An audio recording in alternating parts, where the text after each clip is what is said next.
Hey everyone, welcome back. My name is Scott and this is Nathan. Hey And guys. we are continuing to work through Emotional Intelligence 2.0 by Travis Bradberry and Greaves. Great book, very basic, yet in many ways profound, as he says, in what we're about to look at in the self-management strategies.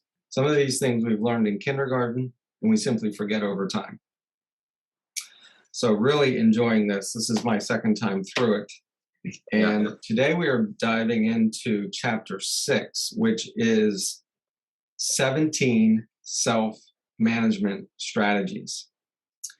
And these self-management strategies, as they say, use our awareness of our emotions to actively choose what we say and do versus reacting to what we say, or reacting to what we're experiencing, causing us to sometimes, I know it's true with me, say and do things that in looking back, I would not have done otherwise. I'm sure no one else has had that experience, but anyway, he does, the one thing that stands out in this whole chapter is the need for self-awareness. That has been a constant theme, I think, in the books we've read, and that's what these strategies are based on, self-awareness.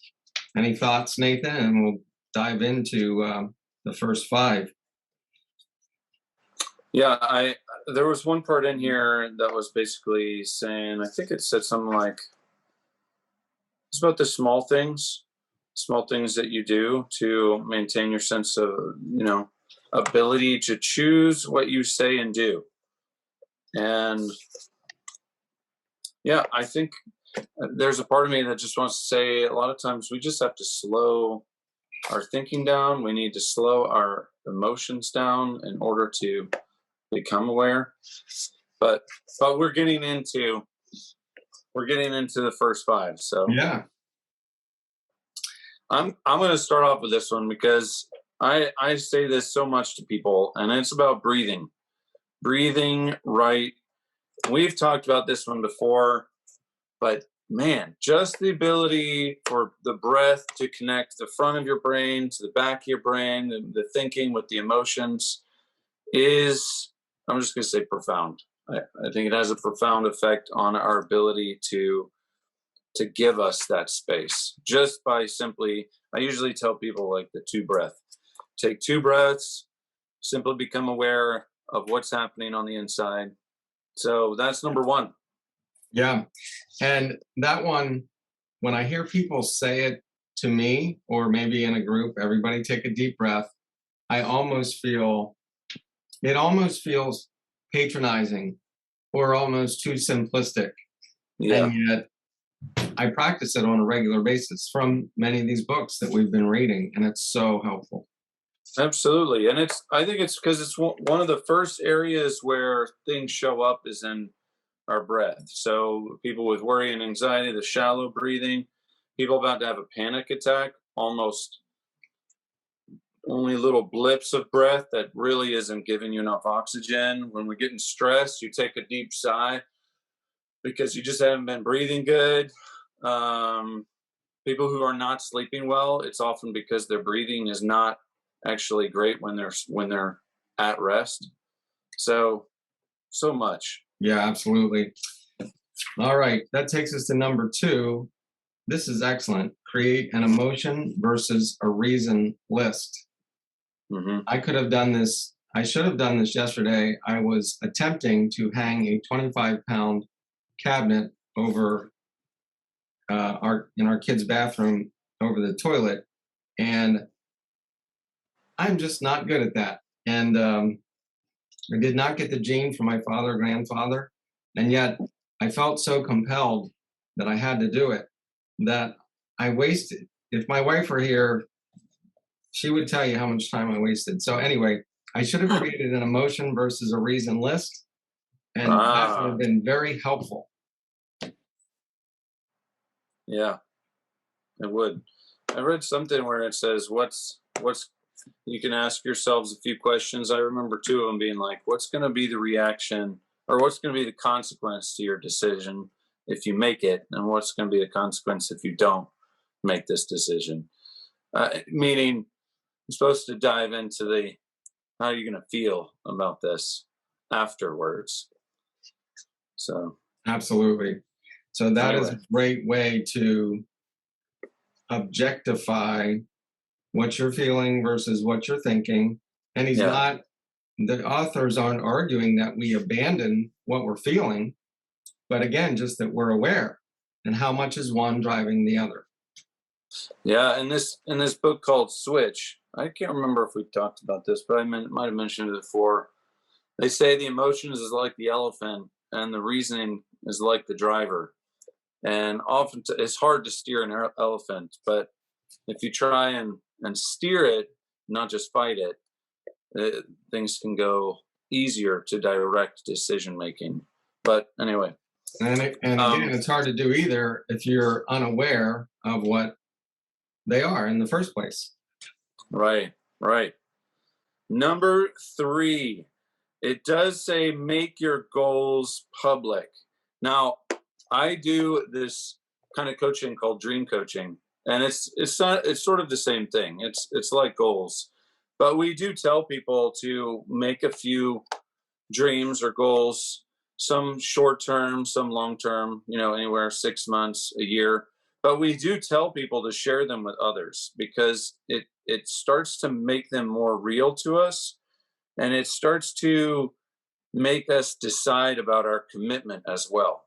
So if I tell you that, I want to finish the next race in a few months, eventually you'd ask me, hey, did you run that race, Nathan? Yeah. Like, yes, I need to be committed to that, and I think it really gives us, it gives us those finish lines, those wins that we are looking for, the positive ones. Yeah. And as we relate this to recovery, this is what an accountability partner Yeah, does. This is right. what a recovery team does. And we'll look at the parallel in just a couple skills here, at least in my opinion, with having a sponsor. But for this one, number 3, making your goals public, that's why we encourage people to have an accountability partner, because that's how God has wired us. When somebody else knows, Yeah. it's powerful. And I think people misunderstand they're always thinking of maybe the resistance is the shame and the guilt and the negative. But I think accountability, if we change some of the paradigm to say, well, he's there to celebrate when you're winning. He's there to celebrate that you've made it this day, that that you're going to make it. Accountability partner is there to believe in that person. Say, I believe that you're going to overcome. It's a lot more positive, I think, than the initial. Oh, he's just there to tell me how bad I'm doing. Exactly. We do that enough to ourselves. That's right. So that takes us to Number 4. Count to 10. This is, again, the things we learned in kindergarten. Taking the time, slow ourselves down. I learned this from Andy Stanley. Just this one word is so powerful to me: pause. Just taking a moment to pause. I like to pray, to reflect. And this will often prevent us from saying or doing something that we would regret otherwise. Right. So most of us know that skill already. We know how to count to 10 anyway. It's employing it. Yes. I think these are those times where I remember getting in a heated argument, and that phrase, you're just seeing red. And sometimes you just have to literally stop. Yeah. Just count before the radiator cap blows. Yeah. Yep, absolutely. Right. Okay. And then similarly, right, number 5, sleep on it. same kind of tactic. And I happen to think of these as the bigger decisions before you make some large decision in the heat of the moment.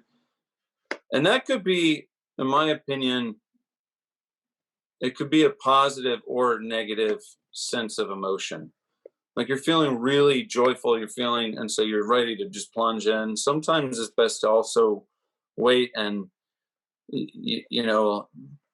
let the thinking also join the emotions and see, is it going to get you to where you want to be? That's right. I like this one line. It says, all you need to do is force yourself to wait for the dust to settle before you make a move. It's just, if it's still there in the next day, then there's something to it. If the emotions kind of died down, then it was really just that temporary emotion that was driving you.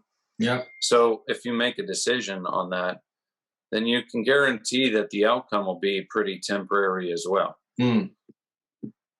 A corollary to this that a friend taught me years ago is never make a major decision after 10 p.m.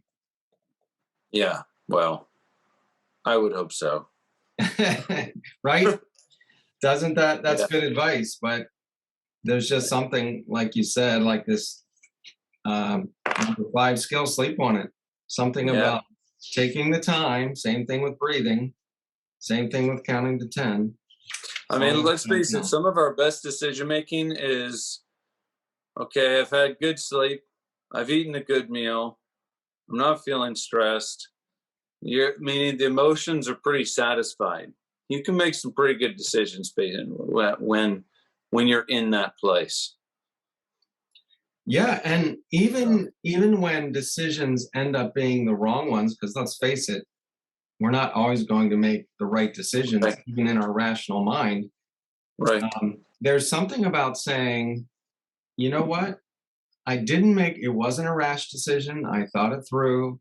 Right. Time I sought wise counsel. I prayed about it.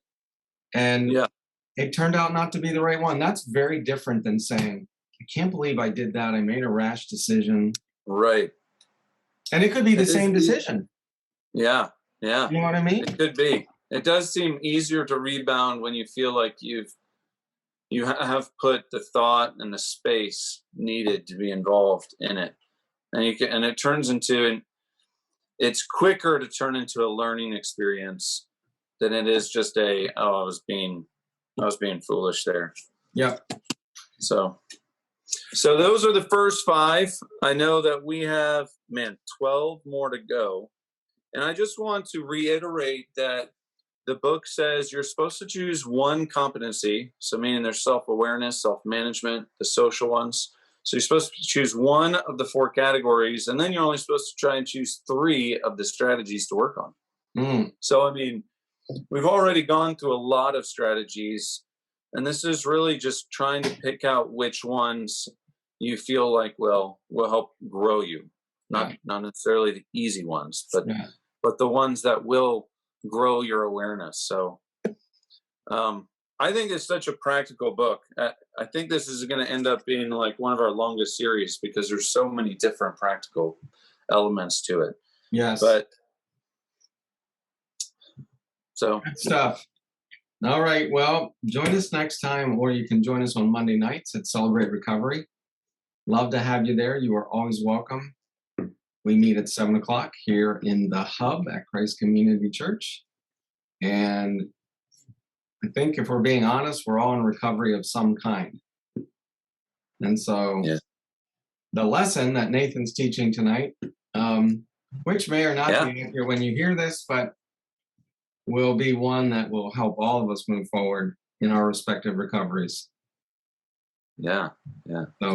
So we hope to see you next time on the video or in person at Christ Community Church at Celebrate Recovery, guys. See you later.